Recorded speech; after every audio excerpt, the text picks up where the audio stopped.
of these kind of quiet conversations seem to be happening now because of something that's like bubbling up in Europe. What's bubbling up in Europe? Well, so basically what happened was in Spain, this guy, Mario, in 1998, he had basically gone into bankruptcy, at which point the local newspaper published an announcement about it. And then 10 years go by. Mario cleaned up, got his money back, got his life back on course. And so he reaches out to the newspaper and he was like, hey, I've cleaned up my life. Can you take this bulletin down so it doesn't show up on the internet? Mm-hmm. And the newspaper says no. Do you know why they said no? Because I think for the usual reasons? Yeah, we publish this. This is local news. Public it's part record, of our archives. Public record. History. Done. Okay. And then he goes to Google and he says, hey, can you delist this from your search engines? And they say no. And so, long story short, he actually takes Google to court, gets all the way up to the European Union Court, which is like the Supreme Court of the European Union.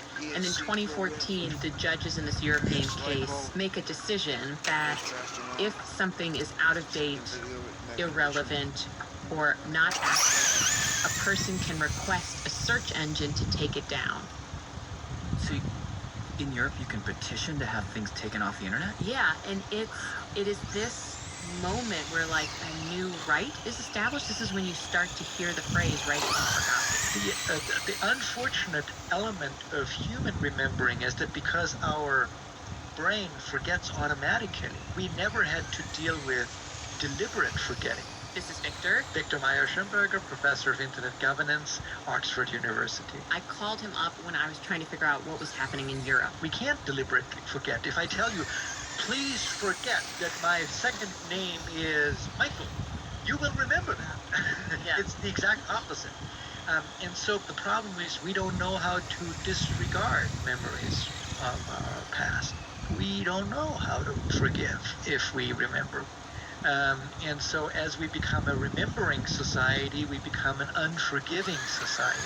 So he is a strong proponent of policies that help us forget, even just a little bit. And that's the point that I wanted to make. I'm not in favor of annihilating memories. I'm in favor of putting them in the shoebox and stashing them in the attic. So that if you really want to make the effort to go up there, you can take them down, you can read them. Pour yourself a glass of wine and go through them. But you don't stumble over them every day. And at some level, I think that's part of the thinking behind the European Union policy. Like, can we just take some of our stuff and put it back in the attic? And pretty much everyone I spoke to here said a Mario type of case is coming. I mean, basically the consensus is this is going to start going to court in the States. Really? When the European Union went with a right to be forgotten, I started to look at that thinking,